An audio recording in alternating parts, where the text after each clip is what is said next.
Leadership is that capacity to translate vision into reality. It is on this note that I welcome you on the program Feedback on NTA Parliament. It is a program where views, ideas about our legislators, and today we will be featuring the Chairman Committee on Basic Education, Honorable Mark Hussaini. He is member representing Donga Federal Constituency, Taraba State. This and more after the break.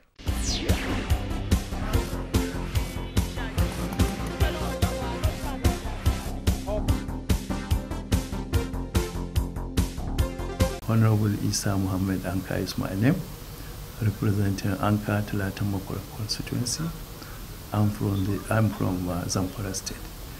Keep watching the program Feedback on NTA Parliament. Thank you for allowing us into your precious home. Without further ado, we shall be rolling our first feature. Education is the act or the process of impacting and acquiring general knowledge, developing the power of reasoning and judgment. We have a feature on it. Basic education is a fundamental human right in line with global innovation, information and communication technology. Today, schools are recognizing the importance of diverse learning styles and individual interests. Furthermore, technology has become an indispensable tool in modern classroom. Education is a passport to the future, for tomorrow belongs to those who prepare for it, and the environment has to be conducive for learning, and as such, some schools lack the basic necessity, inadequate classes for learning. By an acute shortage of schools and classrooms to comfortably accommodate those who are in school. The schools are few, with the children covering long distances to reach the nearest school to their homes. The classrooms are congested in many instances, and with no furniture, learners and teachers operate under a very difficult environment in many parts of the country. These factors have implications for our efforts to ensure that every Nigerian child has access to quality basic education. As smart schools continue to proliferate and evolve, one thing is sure, that the future of education is here and smarter than ever before. However, this technological innovation in education also raises the question about the quality and the role the teacher plays in this new paradigm. Education and smart school revolution in Nigeria has come to stay.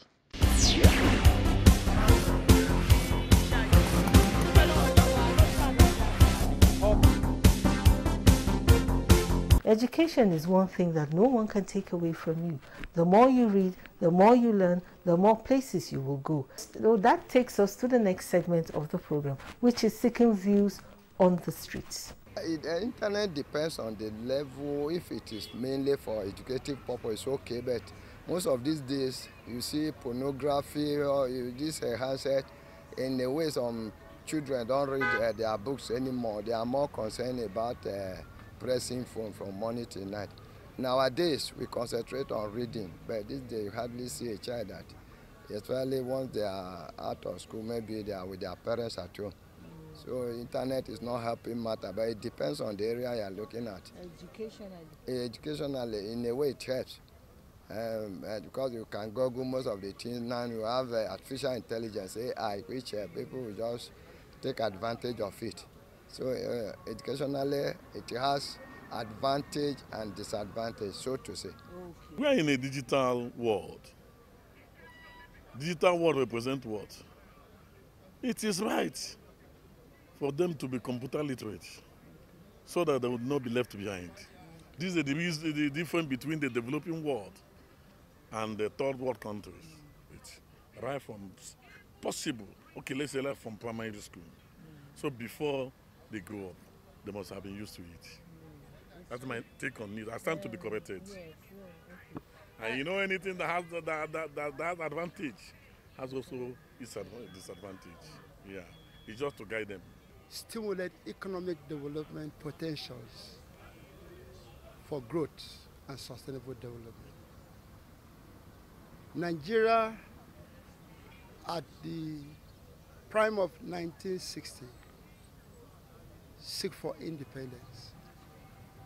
I don't know why they seek for independence, because to me was they were not matured, what we come to see. So the independence they seek for was to enable them, build themselves, to become matured in terms of techno-science development, in terms of good governance, in terms of security of lives and property, and the sovereignty nation of Nigeria. But these are all lacking. Why? Because there is no proper structure of educational system in Nigeria. At all ramifications, you could imagine we are still graduating on paper. In China, a small boy in secondary school, college, he is producing a smartphone that Nigerians are going all mad about it, buying 250,000, 500, giving them a small child. It does not happen here. Why? Because the manner, the style, the pattern, and the methodology of education is zero. Okay, ICT, I think it should be encouraged. At this critical time, you understand me, the ICT is running. It is the thing in this 21st century, you understand me? So if you travel outside the country, let's take China for example, see that the children are being taught as from the little kids, you understand me? They are being given that training in ICT. Even those who knows who are let's say the best in academics and those who are not the best in academics, they're all included in the basic ICT because it's the thing that is small from that little age. By the time they pick it, it will help to grow the economy. And even empower the kids. As it's growing, it brings out the creativity in the kids. Look at what's happening even in Nigeria now. Most of the youth, some of them are using Facebook what's called TikTok and all those things. This is ICT, and they use their knowledge, the local knowledge, to now use to now impact in the lives of in their lives and in the life of the society. So I think ICT should be taught from the inception, from primary school, you understand me, or even the nursery school, from then to primary school to secondary school and then to university. So it is very, very important. Well, it's a good idea. I don't know if it's a member of National Assembly that proposed it or Ministry of Education, but it's a very good idea. It's a very good idea all over the world because the world now is a global village. In a twinkle of your eye, you can pinch and know whatever is happening all over the world. It's a welcome development, at least if they can start from grassroots like that, from primary school, secondary school, before they graduate, everybody will be ICT compliance. But I'm just looking at the impediments. You understand, we do have light, stable light. There are other things they need to work on. Because before they will do anything, we need light. Because even if it's a palm top or laptop or laptop, whatever top it is, you still need lights to charge it. Even the class they will use, they need lights. So they need to work on basic infrastructures that will enhance the productivity of what they want to do. So it's a good development. Globally, it's happening all over the world. But we need infrastructure. Light is the basic things that need to make things work very well. All over the world, if you deal with the issue of lights, and there's lights, people can start bringing different ideas on ICT, internet, whatever. It's a very good idea, but they should look at the impediments and try to resolve that one first. Well, we heard it all from the people's views on the street. Education is the key to developmental growth. We shall roll some messages and we will be back shortly. And the program remains Feedback on NTA Parliament.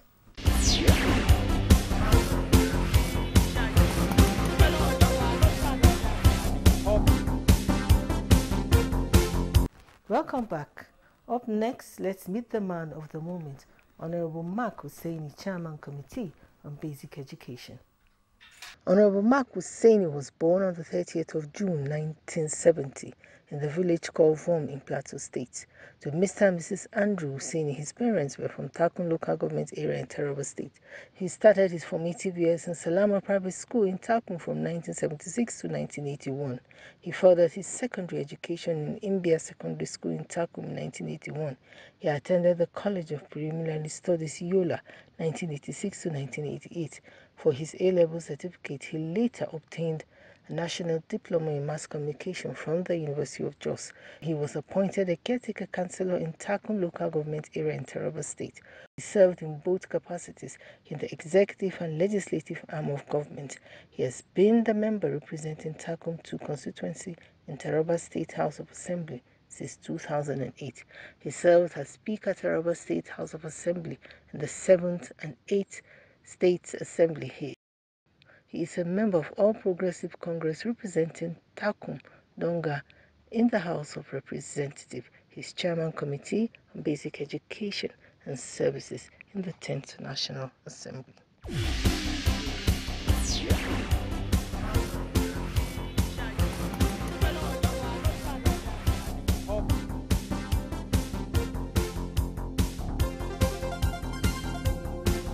My name is Mark Useni, and I am from Taraba State. I represent the people of Takum, Donga, Usa Federal Constituency, and by the grace of God, I am in this 10th Assembly, and I serve my people, I serve the people of Nigeria, and I'm privileged to be the chairman of the House Committee on Basic Education and Services. You know, we have so much problem at our hands. So we have, as an assembly, the 10th Assembly has an agenda. Part of the 10th Assembly's legislative agenda is to ensure that there is proper funding of basic education. How?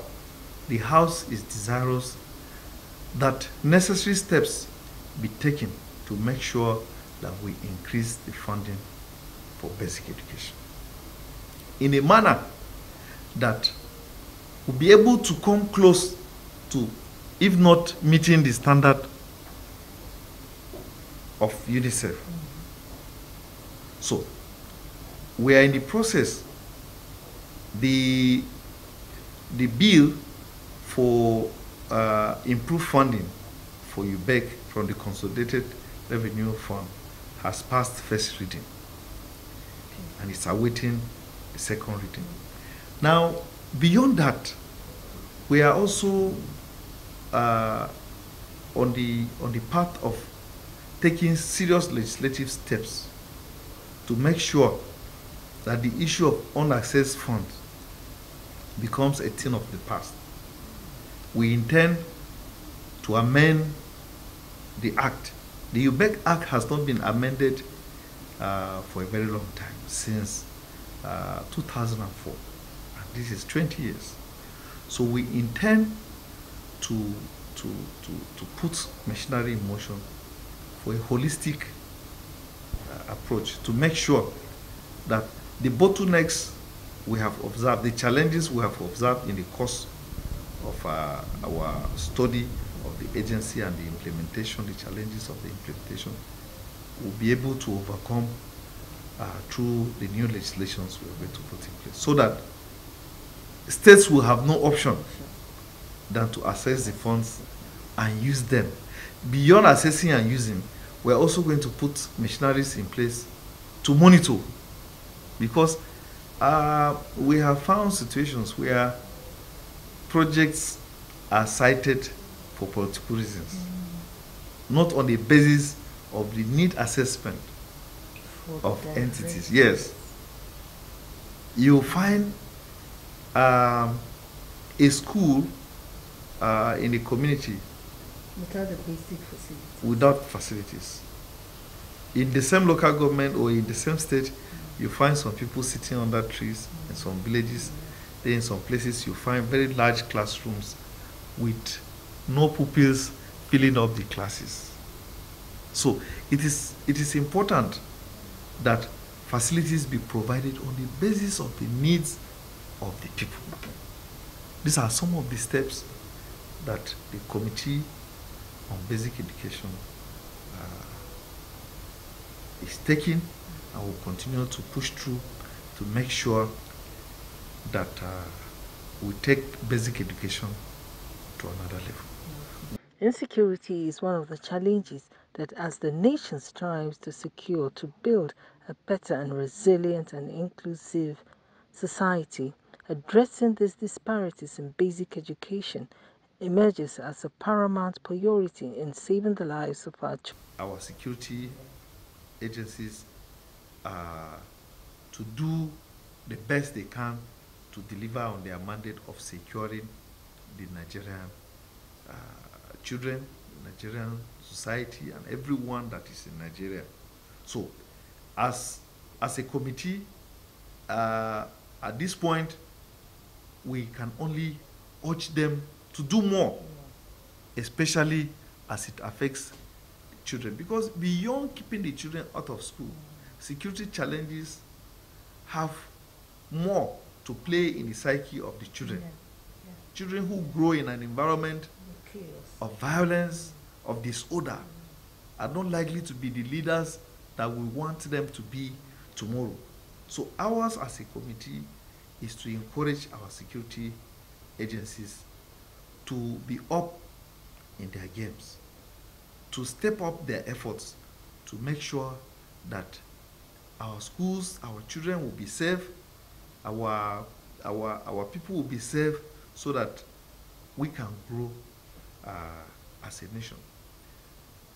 I am aware that there are states that make very frantic efforts despite the challenges of insecurity.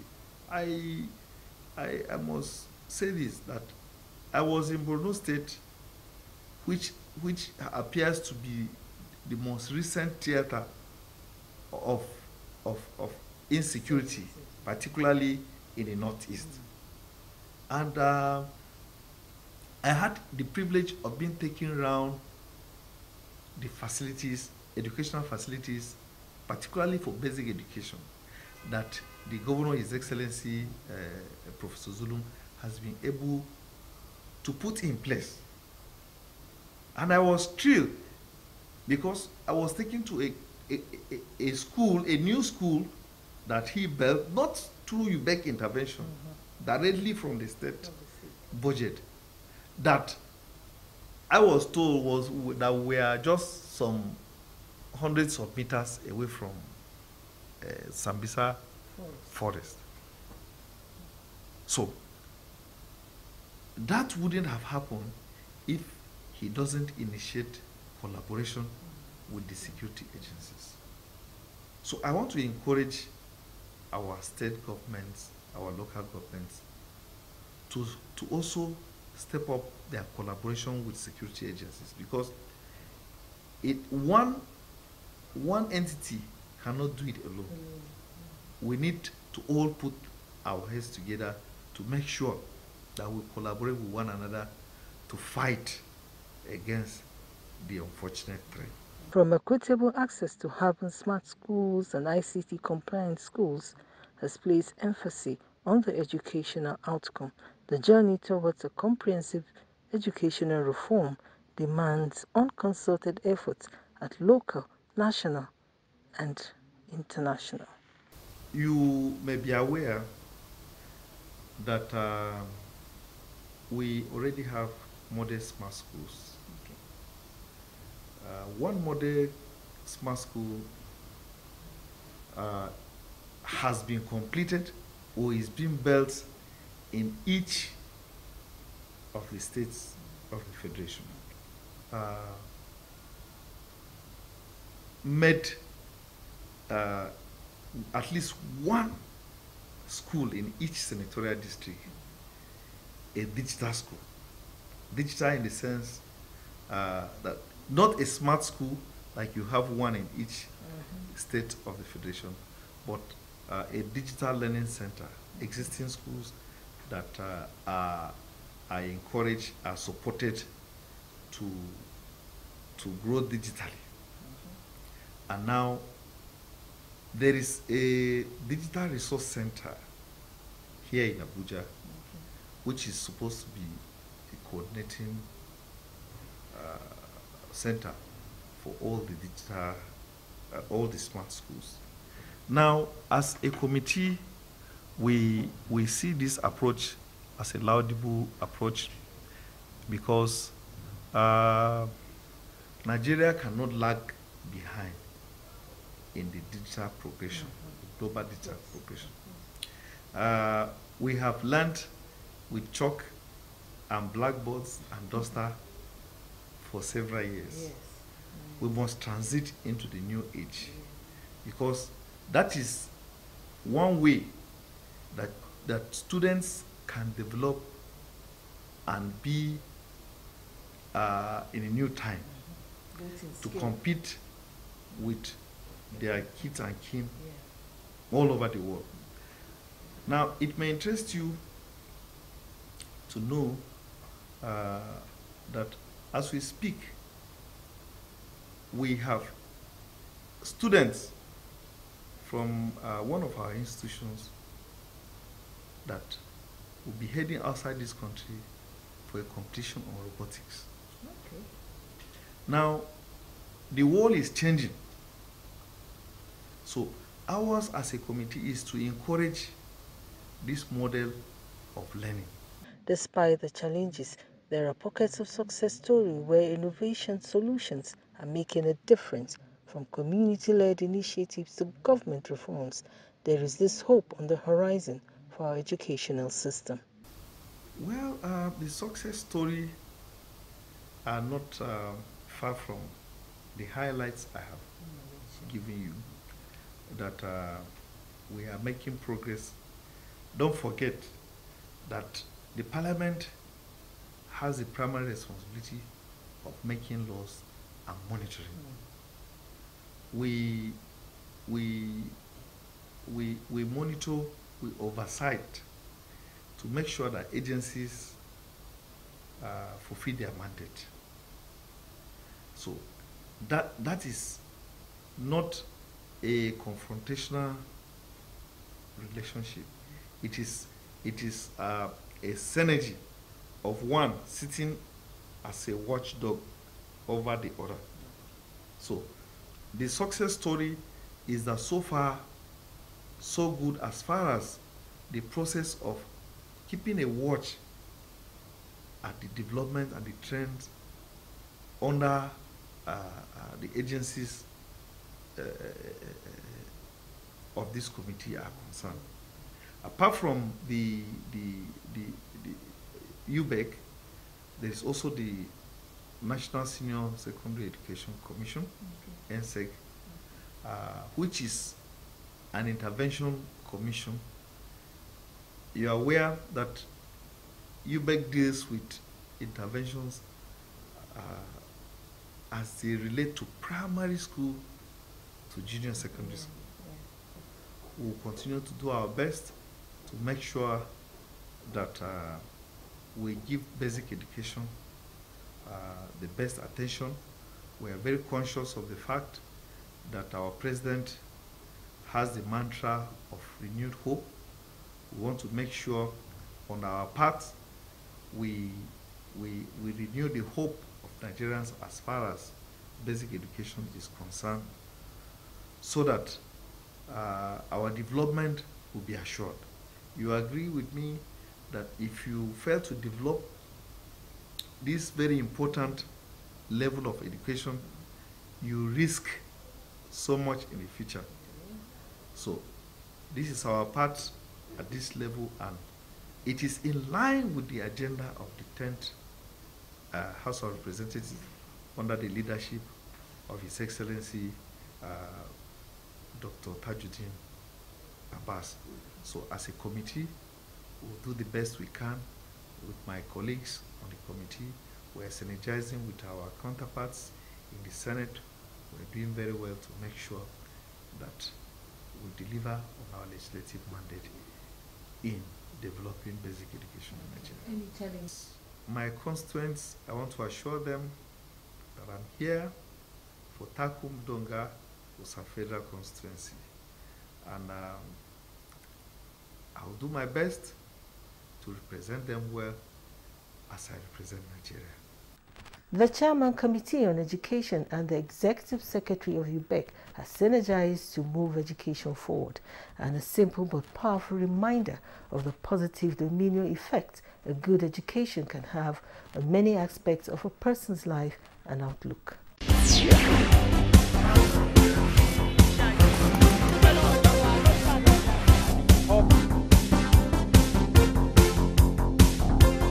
I'm Honorable Abdullahi Rashid, member representing the Kunafada Federal Constituency from Gombe State. Watch the program Feedback on NTA Parliament. The cookie has to crumble. We've come to the end of today's episode. Follow us on our media, social platform. Keep a date with us same time next week. Go out there, contribute your own little quarter. Be a good and humble Nigerian. My name is Joy. See you next week.